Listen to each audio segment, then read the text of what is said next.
আমাদের বাংলাদেশের পার্শ্ববর্তী ভারতের মধ্যে 6 মাস আগে আমরা দেখেছিলাম সেই মুসলমানদের কলিজার টুকরা বাবরি মসজিদকে ভেঙে দিয়ে নরেন্দ্র মোদী রাম মন্দির তৈরি করেছিল।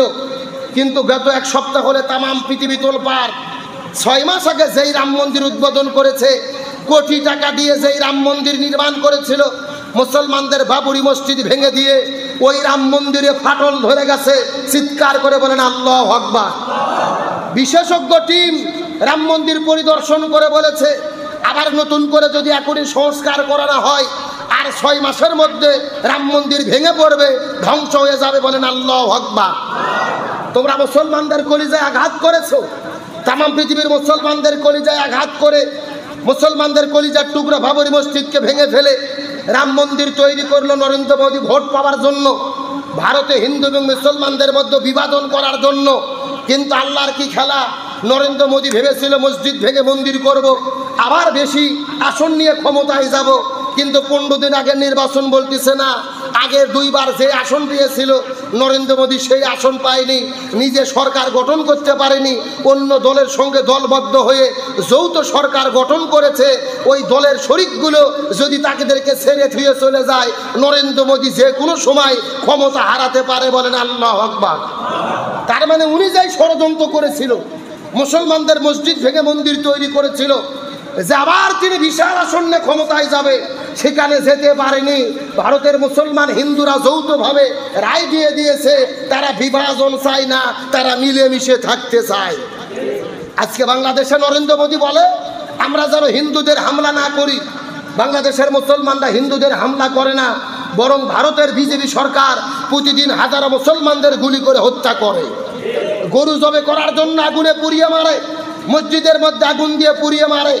আল্লাহ বলতেছেন আমি আল্লাহ ধরি না, কিন্তু একবার ধরলে ছাড়ি না।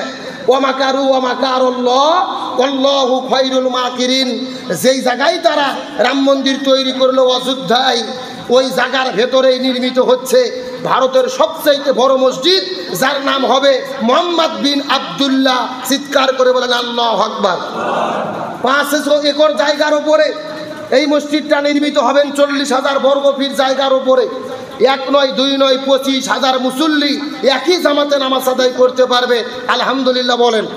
কাবা শরীফের ইমাম আসবেন সেই মসজিদকে উদ্বোধন করার জন্য। তোমরা যেই বাবরি মসজিদ ভেঙে রাম মন্দির তৈরি করেছো, পাশেই তোমাদের দ্বারাই নির্মিত হচ্ছে ভারতের সবচাইতে বড় মসজিদ। আদালত আয় দিয়েছে মসজিদ করতে বাধ্য। তার মানে আল্লাহ তাআলা বুঝাইতে চায় ওয়ামাকারু ওয়ামাকারুল্লাহ আল্লাহু খায়রুল মাকিরিন। তারাও ষড়যন্ত্র করে, আল্লাহও পরিকল্পনা গ্রহণ করে, আর আল্লাহ বলেন আমার পরিকল্পনায় সর্বোত্তম পরিকল্পনা। বলেন আল্লাহু আকবার।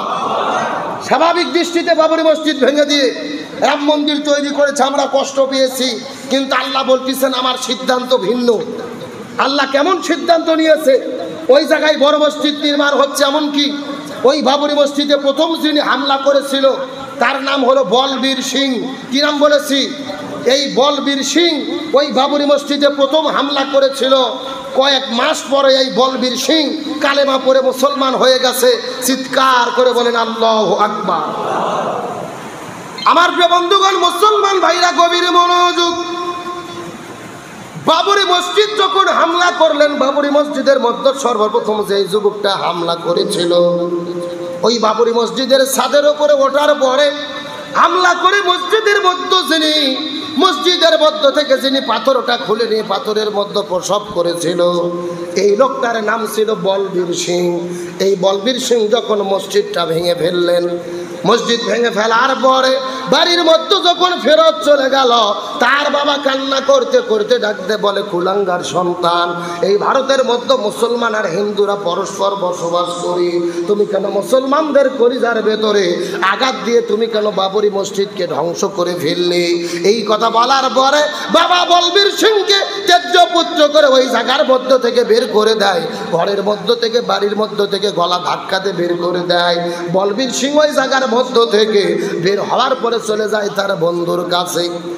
এই বলবীর সিং এর একটা বন্ধু ছিল, যেই বন্ধুর সঙ্গে সব সময় তিনি ওঠা বসা করতো। 2 বন্ধু মিলে এই বাবরি মসজিদের মধ্যে প্রথম হামলা করেছিল। তার বন্ধু একটা ইট নিয়ে এসেছিল, ওই বাবরি মসজিদ ভেঙে ফেলার পরে ওই ইটটা আনার পরে ইটের মধ্যে মধ্যে প্রতিদিন তিনি প্রসব করত। মুসলমানদের মসজিদের ইট আনার পরে ঘরের মধ্যে রেখে তিনি প্রত্যেক দিন প্রসব করত। কয়েকদিন পরে দেখা গেল তার শরীরের মধ্যে এমন একটা রোগ ব্যাধি ধরে গেল, তার মাথাটা নষ্ট হয়ে গেল, পাগল হয়ে ঘোরাফেরা শুরু করলেন। তার বন্ধুর মাউসি তামাম ভারতের মধ্যে চিকিৎসার ব্যবস্থা করে তাকে সুস্থ করতে পারে নাই।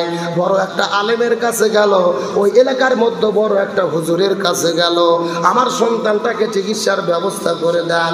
হুজুর ডাকতে বলে, তোমার ছেলে কি করেছে? ডাকতে বলে, আমার ছেলে বলবীর সিং এর সঙ্গে মসজিদে যাওয়ার পরে বাবরি মসজিদ ভেঙে ফেলায় তিনি অংশগ্রহণ করেছিল। এমনকি মসজিদের মধ্যে থেকে ইট আনার পরে ওই ইটের মধ্যে তিনি প্রত্যেক দিন প্রসব করে। ওই হুজুরটা ডাকতে বলে, আল্লাহর অভিশাপে তোমার ছেলেটা পাগল হয়ে গেছে। তুমি আর তোমার সন্তান মিলে যদি কালেমা পড়ে মুসলমান হও, আর মুসলমান হওয়ার পরে আল্লাহর কাছে যদি তওবা করো, আর আল্লাহ যদি তোমাদের তওবাটা কবুল করে, তাহলেই কেবলমাত্র তোমার সন্তানটা ভালো হতে পারে। এইরকম ভাবে তার মা পরিকল্পনা করে করে সন্তানটাকে ভালো করার জন্য চিকিৎসা করা শুরু করলেন।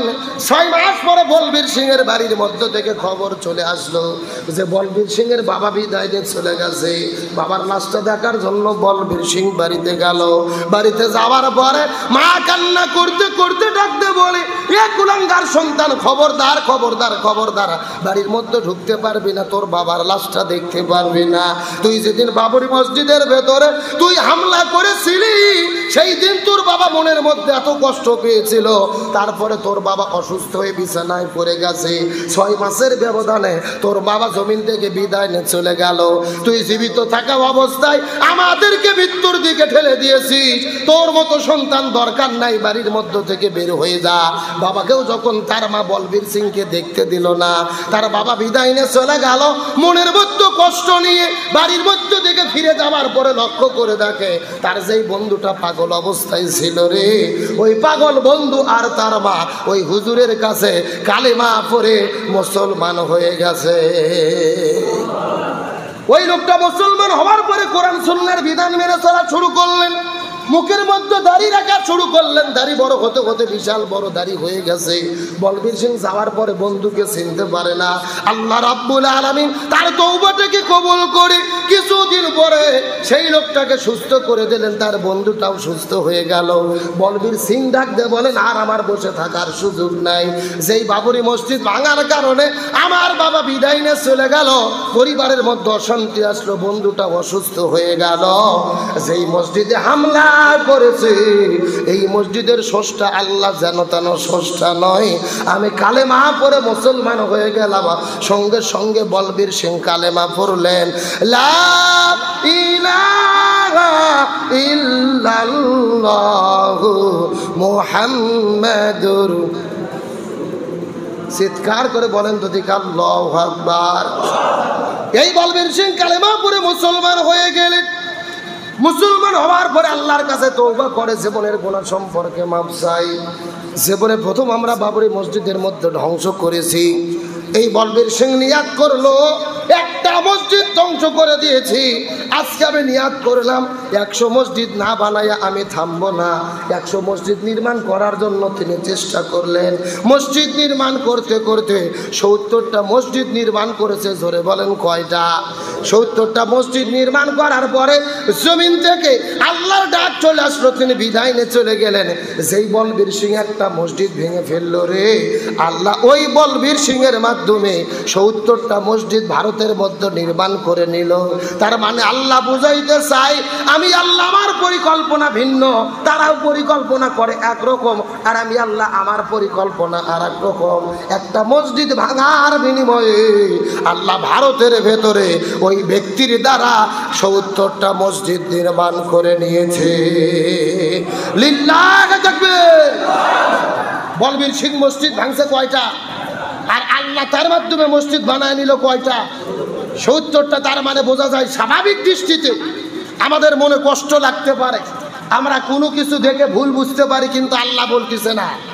তোমরা স্বাভাবিক দৃষ্টিতে যেটা মনে করো ওটা ওই রকম না, আমি আল্লাহ তাআলা আমার পরিকল্পনা ভিন্ন। চিৎকার করে বলেন আল্লাহু আকবার। আজকে পুরো ভারতের মধ্যে তারা নামাজকে নিশ্চিহ্ন করে দিতে চেয়েছে। মসজিদ ভাঙার মাধ্যমে নামাজিদেরকে বন্ধ করে দিতে চেয়েছে, ভারতের মুসলমানদেরকে শেষ করে দিতে চেয়েছে।